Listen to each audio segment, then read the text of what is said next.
Hey everyone, so it's late. I'm tired, but I can't sleep very well. So I thought this has been on my mind for a couple of months actually.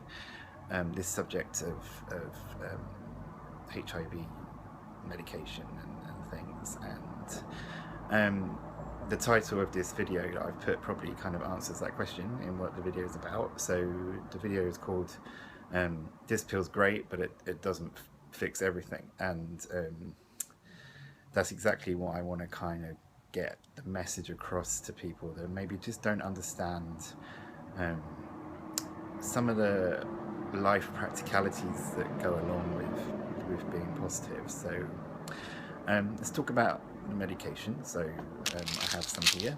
This is what I take. One of these in the morning, and one of these in the morning, and then I have taken another one of these before I go to bed. It's not hard. It takes 2 seconds.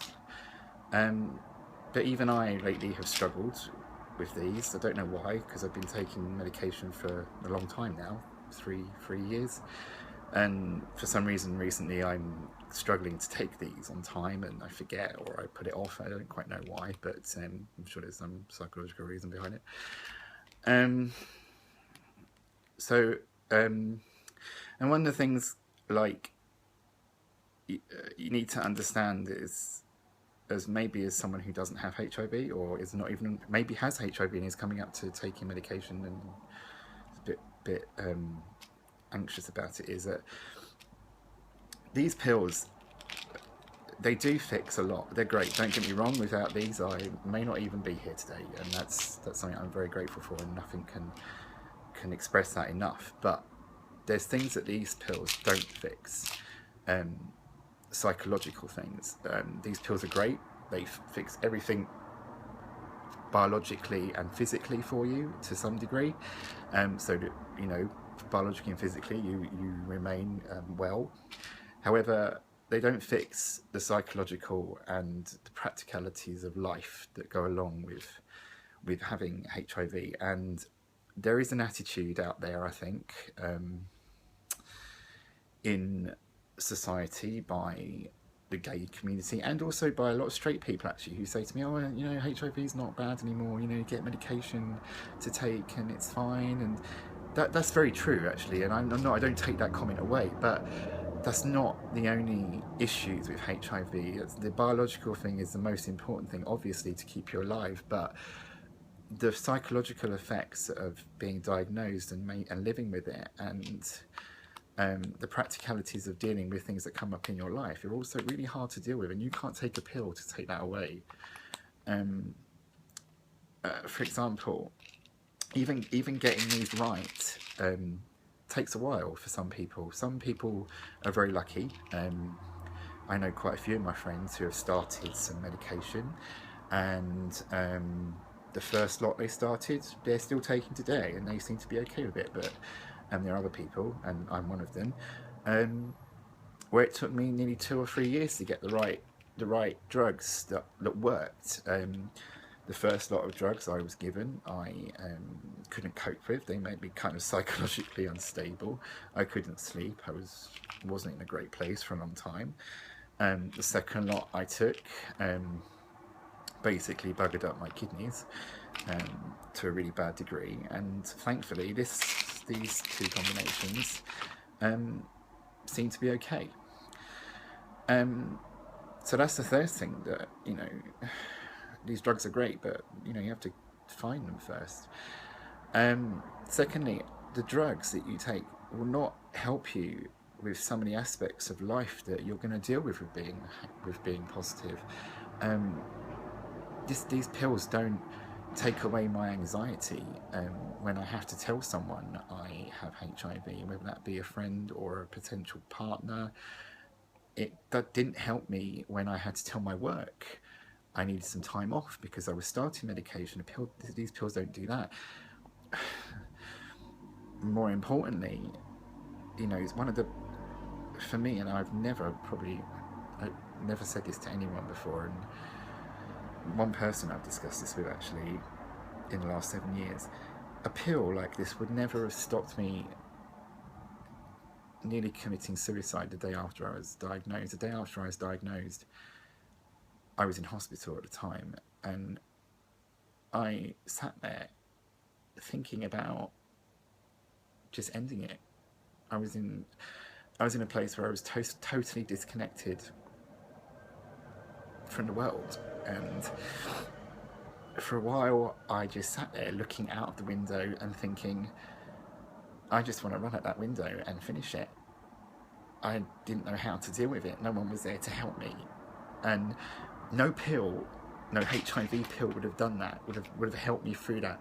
And I would be lying if I said that those kind of thoughts, maybe to not that extreme, but those kind of thoughts have not come into my head since then, 7 years ago. They have. I've never acted on them, but you know, I do get very depressed about this condition, and there are times when I struggle, and these HIV medications don't take that away. That's a whole different ballgame for people to deal with. There are other things like travel. I have if I could, I would love to go or move, for example, move to the US or Australia. And there are practicalities of being positive that mean you can't do that, or even if you can, it's so difficult. And again, these drugs don't fix that. And I just want to get that message over to people that these drugs don't fix everything.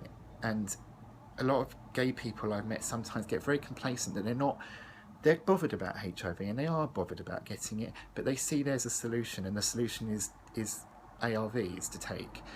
And the antiretrovirals, they are great, but they will not fix everything. And you have to be prepared that while HIV is not the end of the world anymore, I understand that, it's the end of a world you're used to, and it will be a different world you start once you're diagnosed. So to people who are in that position, don't be complacent. Do everything you can to be vigilant and to try and be careful not to put yourself at risk for this to get this disease. It is treatable. There are lots you can do for it, but it's a tough road, and anything you can do to avoid starting on that road, just do it. You know, I've done this video tonight. I've not probably done it in any reason particular. It's not World AIDS Day, for example, but it doesn't need to be World AIDS Day for us to talk about HIV. Conditions like cancer, people talk about all the time. People are always doing things for some other diseases, and this is just as an important condition that we need to sort out. So, you know, it's not just HIV is not just a time to be dealt with on World AIDS Day. We need to think about it every day, and we need to do what we can to fight it, and also to support the people that have it. If you know people that have got HIV, please just reach out to them and offer your support. They may not need it, and they may be in a good and okay place, and that's fine. But some people do kind of avoid talking about it. I'm one of those people. I do bottle things up until I get to the point where I can't cope with it anymore, and that's not a good thing to do. I understand that, but some of us don't talk about stuff like that as easy. Sometimes because, like, I feel that people don't want to hear it. They don't want to know. Sometimes I feel sometimes they listen through gritted teeth, and that's probably not the case, but that's just the way I think. So thanks for watching. I hope this has been somewhat informative to you, and yeah, thanks again. Share with your friends, and share. I'm not proud of this disease, but I'm also not ashamed, so I don't care. In some ways, if me making this video makes people more aware and educated about some of the aspects of the condition, then that's a good thing. So feel free to share with your friends or discuss. Thanks.